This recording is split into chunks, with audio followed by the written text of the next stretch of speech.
सांग मैंने फाइनाली आम धौली पहुँची जाइचु। एबे मन भरी धौली को देखिबार समय।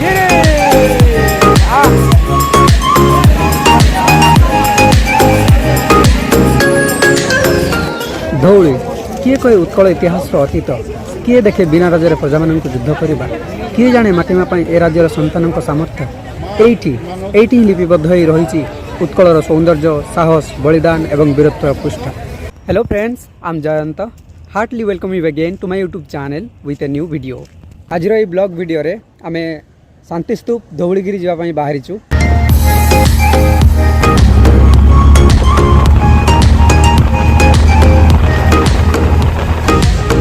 देखिए एटा हूँ राम मंदिर।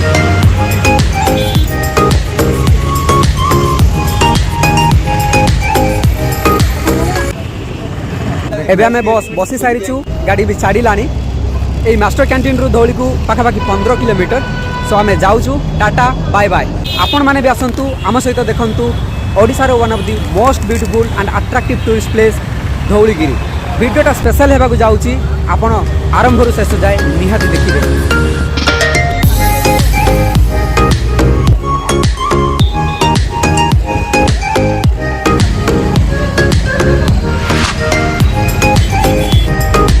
ଆପଣ ଦେଖିପାରୁଥିବେ ଦୟାନଦୀର ଦୃଶ୍ୟ।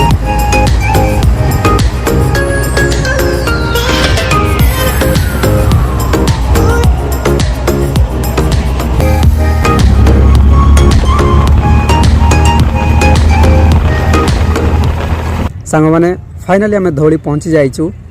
एबे मन भरी धौली को देखिबार समय।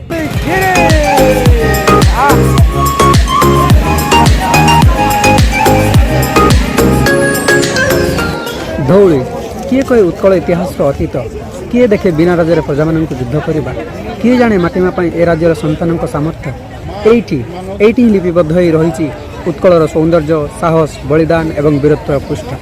से इतिहास पृष्ठार ही जना पड़े कलिंग युद्ध यही पहाड़ पर होता। ख्रीष्टपूर्व 261 रे कलिंग आक्रमण करते सम्राट अशोक।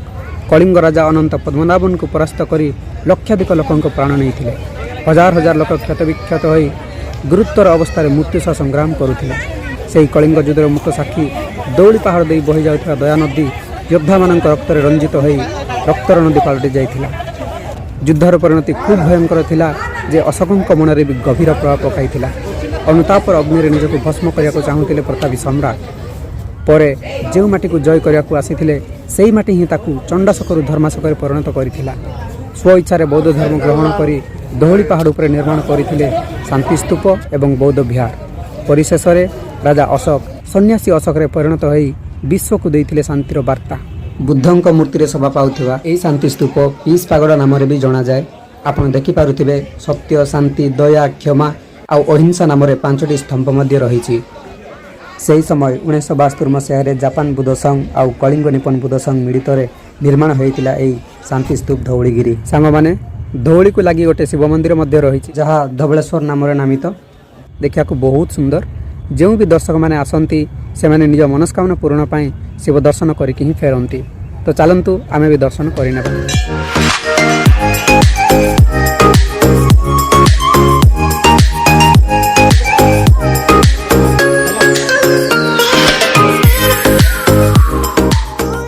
तो सांग मैंने पूरा धौलीटा बुली सारे एबे जीवार समय। तो गोटे लाइक सहित कमेंट करके कहिबे वीडियोटा केमती लागिला। तो आज एतिकी। चलते चलते फिर मिलेंगे इन द नेक्स्ट वीडियो।